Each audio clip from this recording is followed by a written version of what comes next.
تعداد میں آ پائیں۔ ہم بھی کبھی اس شوق میں گئے ہیں کہ ہمارے رب کو دیکھنے کو دل چاہتا ہے، ہمارا جی چاہے وہ کبھی ہمیں ملے، ہم کبھی اس کی زیارت کریں، اس کی بارگاہ کرم میں ہم حاضر ہوں۔ صحابہ نے عرض کیا یا رسول اللہ صلی اللہ تعالی وسلم ہمارا رب کہاں ہے؟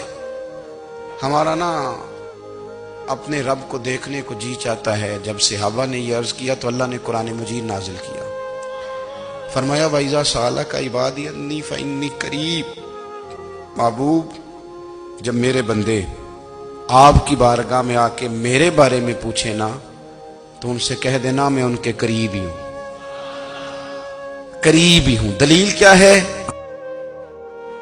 بھائی اذا دان، یہ جب بھی مجھ سے دعا مانگیں گے میں ان کی دعاؤں کو قبول فرماؤں گا، میں ان کے قریب ہوں، میں ان کے قریب ہوں۔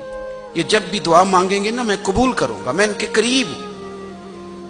اللہ تبارک و تعالیٰ کے بندے اللہ سے محبت کرتے، رب کی بارگاہ میں جھکتے، اس کو اپنے دکھ سناتے، اس کے پیارے محبوب صلی اللہ تعالی علیہ وسلم کا وسیلہ لے کے اس کے حضور حاضر ہو جاتے، پیشانیاں سجدوں سے روشن ہوتی۔ ہم نہ ہر چیز کے لیے وقت نکالتے ہیں، ہر چیز کے لیے، لیکن عبادت کے لیے وقت نہیں نکالتے۔ ہر شے آباد ہے، ہر شے، ہماری فیس بک بھی آباد ہے، واٹس ایپ بھی آباد ہے، ہمارے ٹویٹر بھی آباد ہیں، ہماری ہر چیز آباد ہے۔ سب سے کم آباد ہمارا مصلی رہ گیا ہے، سب سے کم۔ وہ لوگ اب ڈھونڈنے سے ملتے ہیں جن کی بغل میں مصلی ہوتا تھا۔ میرے بھائی آپ کتنا کو دنیا کے پیچھے بھاگو گے تھکا دے گی، کتنا دولت کے پیچھے بھاگو گے تھکا دے گی۔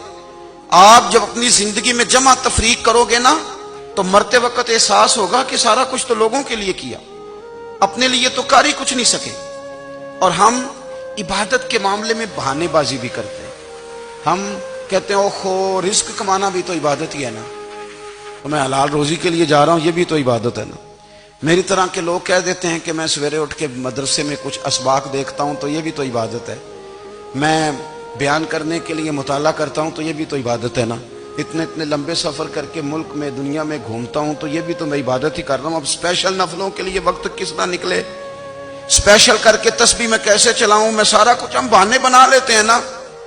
میرا سوال یہ ہے کہ یہ ساری باتیں صحابہ کو، نبی کریم کو، دیگر لوگوں کو بھی تو پتہ تھی نا، لیکن آپ غور تو کریں 23 سال حضور کو وقت ملا، مختصر وقت ظاہراً تبلیغ کرنے کے لیے، پوری دنیا میں دین بھی پھیلانا ہے۔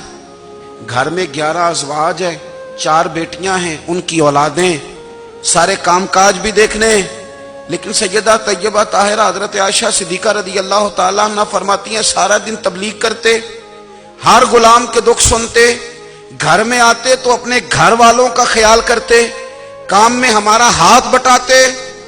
قربان جاؤں، کہتی ہیں زمانہ سارا سو جاتا لیکن آمنہ کے لال مصلی بچھا لیتے۔ دنیا سو گئی، ساری سب سو گئے، جو خدام تھے، وہ جو غلام تھے وہ سو گئے۔ صحیح مسلم میں لفظ ملیں گے، سیدہ پاک فرماتی ہیں او میرے نبی کے غلاموں، میں نے یہ رنگ بھی دیکھا ہے کہ حضور نے اتنا کھڑے رہے، اتنا قیام کیا، اتنا قیام کیا کہ مقدس پیروں میں ورم آ گئے، سوج گئے پیر، اتنے بڑے۔ دل پہ ہاتھ رکھ کے نہیں بتا سکتا کہ میرے کبھی نماز میں پیر سوج گئے، کوئی نہیں بتا سکتا۔ بچوں کی روٹی کماتے تھک گئے بات الگ ہے، ہم سیر کرنے گئے تو تھک گئے بات الگ ہے، لیکن عبادت میں یہ بھی تو مسلم شریف ہے نا، یہ بھی تو دین ہے نا، یہ بھی تو حضور کی سنت ہے، یہ بھی تو وہ چیز ہے جو کریم کی آنکھوں کی ٹھنڈک ہے۔ سیدہ فرماتی ہیں پیروں میں ورم آ گئے، اور ساری رات ہی حضور نے نماز پڑھی اور ایک ہی آیت بار بار دہرائی۔ مسجد نبوی میں بلال حبشی نے فجر کی اذان دے دی اور حضور ابھی مصلی پہ تھے، کریم فارغ ہوئے۔ میں نے عرض کی یا رسول اللہ صلی اللہ علیہ وسلم آپ کے تو صدقے اللہ اگلے پچھلوں کے گناہ معاف کرے گا، تو آپ اتنی آہوزاری کیوں فرماتے ہیں؟ آپ تو شفیع ہیں، آپ تو انبیاء کے امام ہیں۔ تو حضور نے فرمایا عائشہ تم نے گنوایا ہے نا میرے اللہ کی مجھ پر کتنی رحمت ہے، افلا اکونا عبدا شکورا، فرمایا اگر اس نے اتنی نعمتیں دی ہیں تو کیا میں اس کا شکر گزار بندہ نہ بنوں؟